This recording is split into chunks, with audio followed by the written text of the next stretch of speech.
is going on, Street Tour family? Welcome back to the channel. Thank you for coming back and tuning in.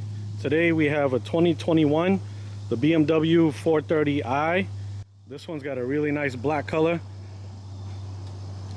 Check out the front grille that everybody talks about. This is very controversial, but I think on this black, it actually looks pretty nice. And you got the LED headlights going on. Definitely a really nice car in black. This one's got the nice wheels too that goes with it. Pirelli tires, 225 40 19s, 19-inch wheels with some 13-inch rotors. This is a nice car. This one's a coupe. I like the way they did the body style here. It works really well with it. And as you can see, the roof line, how it goes, slopes back pretty stylish. Let's take a look at the body line. Coming all the way back here. They did a good job. And you got the LED tail lights. Check out the rear diffuser. They put that in like a dark gray color. And you got the black on the actual diffuser on the bottom. It looks really sharp. I like the black tip exhaust. This thing's pretty cool. So under the hood, this thing's got a 2.0 4-cylinder turbocharged, 255 horsepower. Pretty good. Nothing crazy, but very nifty and nimble getting in and around the city, getting in and around the back roads as well. Really comfortable car. I like it. Let's take a look back up here on the front. This one's got active shutters, so these actually open and close when you're driving, so it's pretty functional. Other than that, I don't see anything else. Actually, you do have these side vents here that cool the brakes. Goes right through there to the tires, so those are really nice. Let's take a look at the inside here. I like this. Not used to the coupes. It's been a long time since I've been in a coupe. You got those really long doors, but look at the stitching that you got going on here. You also have the cranberry red interior, which I really prefer over that bright red leather that most of these other manufacturers are using. Over here you have the really nice M logo showing out there. Huge space for the cup holder. I like this. It has the heated seats, but it's not cooled, so you don't have the perforated for the cooled, which isn't too bad. You got the M style steering wheel going on right here as well. 8.8-inch touchscreen screen, and you also have the digital dash as well. You can't forget about that. Right here, this is actually pretty nice. It's got like the well, not really carbon fiber, but it's got aluminum-ish look. I don't know what really material. It's kind of like a plasticky type, but they do have the aluminum trim around the side here, so that's really nice. This one's got an 8-speed automatic ZF transmission, so it definitely gets you where you need to go. One thing I don't like for me, being 6'2", sitting down, it's actually not too bad on the space that it has, but this is pretty annoying. As you can see, it's kind of pushed a little forward. The only way you can adjust it is up and down. I wish they had a tilt feature, which I was trying to look for, but I didn't see. I may be wrong, but comment below if you know about that. But every time you had to stop, or if you take off, your head automatically hits that. So it does become quite uncomfortable and annoying. And then also the center console for me, when I sit, I'm not a small guy, but my arm, it's definitely kind of annoying. It pushes against here. You could put it on top, but I would like a little bit more room on that side, just for the bigger guys. And then also, speaking of bigger guys, this back seat room here, it's actually not the biggest, but if you do need to, you do have this slope here that goes up top. So you can fit a tall person here. For how long, I definitely not know. I guess it's up to them how much pain they can take. But it does go down as like a bucket style. So you do sit a little bit lower than most conventional two-seaters. So that's one good thing it has. The only thing is the knee space. I call this the kneecap killer. You can see right there. You're sitting behind me. You got to be, I'd say, definitely under 6 feet to be pretty comfortable. Unless you're super skinny, you can kind of spread out there. But it's not bad. Over here, you have the fold down with the cup holder. Comes out here, so you got pretty good space for cup holders. And if you click up here, pull down, you actually got direct access to the rear. So let's go around and check out that trunk space. Alright, so for the rear hatch, you do have the button there. Just tap up and opens up. You can also do it from the remote as well. But check out the space. You got 12 cubic feet of space here. It's not the biggest, not the best, but like I said, for city daily that you just want to, you know, get in and around town and put your things in here, it's definitely got enough space. You can put luggage in here, at least I'd say 2 carry-on suitcases, maybe 3, a couple gym bags. You do have a lot of storage over here on that side, and it kind of tucks in underneath, so you got storage there. And then you also have the same thing on this side, and it tucks in underneath, so you could put, you know, I'm not sure what you would put there, but you can figure it out. And you do have the fold down, so you have these latches here that you pull down. The seats do fold down, so it will give you much more storage space there. And then it's also got one here, and that folds down. So let me fold it down, I'll show you what it looks like. Alright, so that is pretty much the storage that you have when the seats are folded all the way down. So you can come out here so you can get a better understanding. So not bad. You definitely get a lot of good storage in there. I mean, you're not going to put a fridge or a dishwasher, microwave, or anything. Well, possibly microwave, but you can't put those type of stuff in here. But you can definitely fit your average daily goods that you're transporting will definitely fit in here. And here how it looks like when the seats are folded down from this angle. So you can see it goes pretty deep. You can definitely fit good stuff in there. And also when you do want to get out of that back, it does have this little tab that you pull here.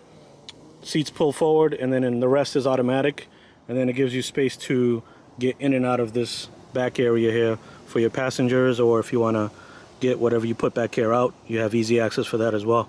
And then when you push it back, it goes back into the automatically the position that it was in before you put those seats down. One thing that's pretty cool is the seatbelt straps there. That thing's pretty scary. So normally, as I could show you on this side, it's tucked in, but when you get in the car and you start it, that thing pulls forward. So it's pretty scary if you're not expecting it. It just pops up right on the side of your shoulder. It's pretty cool, but definitely something to look at if you go test drive one, or if you are planning on getting one yourself. So definitely worth noting for you guys there. You got really nice pedals here that they did. Pretty good size for your feet or the footwell space, and I like those aluminum style pedals that they did. So let's take a look under the hood. You got to pull this twice and that'll open up. So that's pretty cool. Once you open it twice and double tap, there is no latch, as you can see here. You simply pull the trunk up and it opens. I really like that. Easy access if you need to get under here. But this is where you got the power, twin turbo. Actually, twin power turbo, not twin turbo. That would be nice though. You could put a twin turbo here. But 2.0 4-cylinder engine, putting out 255 horsepower.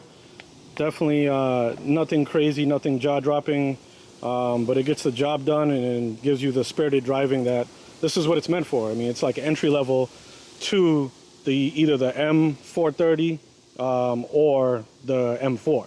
So this is kind of a nice starting point, and it definitely doesn't disappoint. I mean, this thing is really stylish. Me personally, if I were to get it, I would get the same spec, the black exterior with the red interior. I think it goes really nice. The only other thing I would have done is, instead of these wheels, I would have did the black wheels as well. But these aren't bad. They are 19s. But some aftermarket wheels on a nice stance. If you drop this a little bit, as you can see, you got the tire gap right there, and also on the back. So I think this properly stanced with some nice wheels, ooh, definitely will look nice. And you put a front lip spoiler on there, maybe tint out the windows, and then also get a carbon fiber spoiler in the back. Good to go. But that's just me. So if you work on your own cars, you know, you definitely got a lot of room to work with here. This big cap, it's bigger than it is. Once you take it off, you get easy access to pretty much everything in there, and BMW did a good job of that, kind of filling this gap area but not making it too tiny. But like I said, if you do work on your cars yourself, DIY type of guy, this is a really nice, easy platform to work with.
Let's see what this 2.0 turbocharge.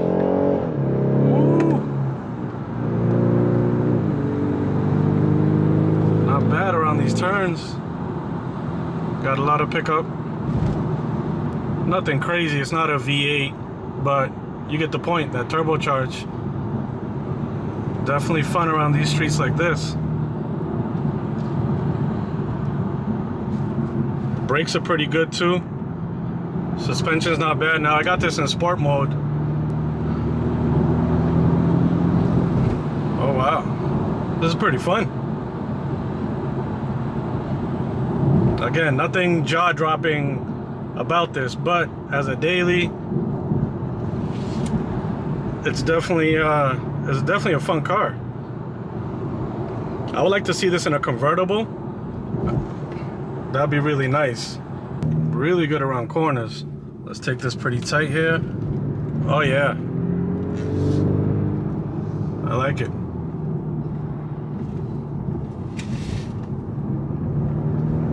She definitely holds her own.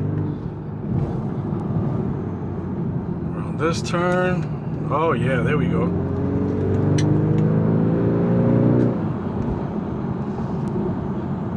Yeah, they definitely did a good job with this. The suspension's really nice. It's not too stiff, but it's not too soft. It's like pretty much right where you need it. Let's check it out over here. Nice little... Oh yeah, I like that.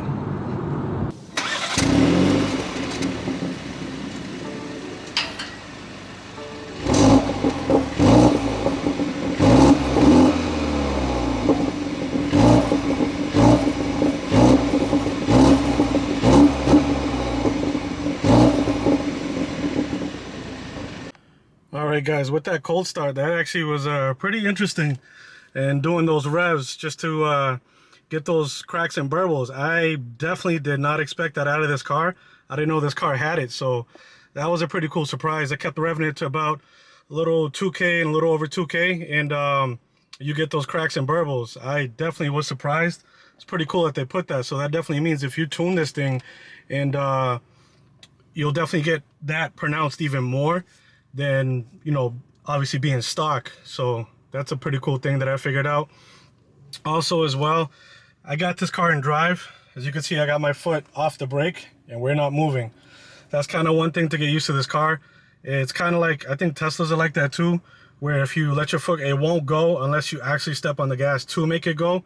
So definitely want to note that if you plan on getting this as a daily driver. I don't like it. I'm used to my car, when I let the brake go, the car's gonna move some. But this one, as you can see, it's in drive. My foot's off the gas, off the brake, and we're not moving. But as soon as I tap it, then the car starts going. But even then, it doesn't go. You have to like make it go. So that's pretty interesting. Let's go around this turn and see how it handles.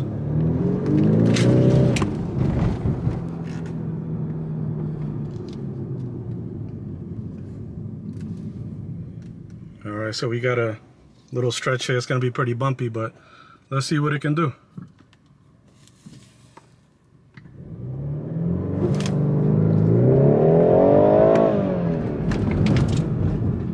Not too bad. You get a little bit of turbo lag there, but it does the job. And like I said, this isn't the car that you're gonna be getting if you wanna be, you know, knocking people out 0 to 60 or doing quarter-mile runs or anything like that, but you get the point, and it definitely does the job. All right, sorry about that. I had to adjust the seatbelt. BMWs are very picky and annoying if you don't put that seatbelt on. You will hear that chime like nobody's business. I'm used to the Audi that I have. It stops after a while. It's like, all right, you know what? You're not listening to me. You're not putting on your seatbelt. I'm gonna leave you alone. No, BMW, oh, you're gonna put it on, or you're gonna have a long, annoying ride. Especially driving with the wife, she hates it. I can tune it out after a while, and you know, just the chime goes on, but it irritates the hell out of her. It's kind of funny that she hates it when I do that.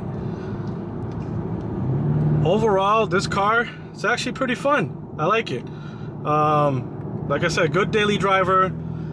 Definitely not good if you have a family. You don't want to put kids in the back there unless they're really tiny, but even then it's kind of annoying dealing with car seats and such. I think this is good for a single guy, or maybe a couple, but more than 2 people in this car, I wouldn't recommend it. But if you want something that's kind of sporty and driving around, gives you that, you know, kind of sporty feel, you got the turbo that gives you a little bit of a sportiness without getting into trouble with the law and speeding and, you know, all that type of stuff, it's a pretty good car. I like it. Definitely surprised me. I was surprised by how smooth it is on the drive and how comfortable it actually is, just, you know, doing daily stuff in and out of traffic, in and out of side streets. It does the job. So I definitely think these guys did a good job with this.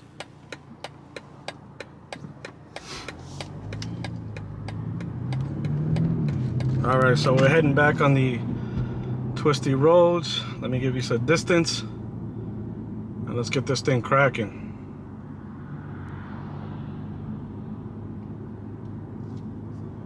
All right, so here we go. Yeah, so definitely a turbo lag on the initial when you slam your foot down, but once it gets going, it's pretty smooth. This thing gets up there pretty quickly. Just that turbo lag, but it's not too bad. It lags for like, you know, maybe like 2 seconds or so, and then you get that quick jump. So I want to take a quick time out of this video to definitely let you guys know, you know, I appreciate the love. I'm not going to stop saying that. You guys definitely support. You could be watching anybody out here. There's a lot of different channels. They got a lot of different content, but you're taking the time watching me. So I definitely appreciate that from the bottom of my heart. I want to thank you. Thank you for supporting me, rocking with the campaign. A lot of miles ahead to go. A lot of room for improvement. Mistakes will be made, but you know, this is all part of the journey. It's a growing process. Growing pains you're going to be going through. Doing YouTube, it's not easy. If there was, obviously everybody would be picking up cameras, trying to go around, which some do, but you know, it's a marathon. It's not a race. So if you want to make it, you know, pretty long in the game, and you know, there's definitely a lot of things you got to do, a lot of things you got to adjust. Feel free, feel comfortable talking in front of strangers. People are going to be looking at you. Not all cities, you know, have people that hop on YouTube and just go out in the public, start talking, especially mine. Speaking of, you know, so it's not a common thing around here. So when people see you walking around with a camera, you know, they may look at you funny and you might feel a little bit self-conscious, like, damn, what am I doing? I look crazy. But you can't think like that. You can't, you know, pretty much give an F about what other people think. They're gonna have their own opinion, but at the end of the day, it's your video, it's your content. You're the one that's putting that out there. So you gotta definitely put that I don't give a F attitude out there and just keep it moving. And also people are gonna be commenting, haters, that's expected. You get your first hater like I did. I think it was like my first or second video. Some guy put some weird comment out there and I kind of took it personal. You know, I'm new on this and I deleted it, but I was like, you know what, looking back, I appreciate those because you need those. Those are the type of people that definitely gonna be, you know, pushing me to keep going and keep doing what I do, so I don't care. You know, I'm at the point right now where I'm comfortable with myself. I'm comfortable talking in front of this camera, and if anybody got anything to say about it, I really don't care. My life, my video, and like I said, I appreciate you guys for, you know, sticking in here and watching the campaign grow and watching the channel grow. So definitely a lot of love coming from me to you guys, and as you guys bring it back to me, so it comes full circle. And thank you guys, appreciate it. Yeah guys, so I'd like to thank you if you made it this far in the video. Thank you for watching. Hopefully something in here clicked and inspired you, or something you like and maybe you want to get this car. But definitely drop a comment below. We're going to be pushing out more videos for you guys. Keep this content coming. Definitely new to this, so I got a lot of growing space, got a lot of growing pains to go along, but I appreciate you guys coming along for the journey and supporting me. You know, it definitely means a lot. Not there on subscribers yet, but I'm working my way to it, and I think with you guys' help and building out the Drip Squad, that's the name, Drip Squad is what I'm going to call you guys. So if you guys want to be part of Drip Squad, make sure you like, subscribe, and comment below. And tune into all the channels if you haven't watched. I got a lot of videos on the bookshelf, so definitely go back and watch those as well. And a lot more videos coming for you guys, so we're gonna keep pushing, keep the grind going. But thank you guys for watching Street Drip. We'll see you on the next one.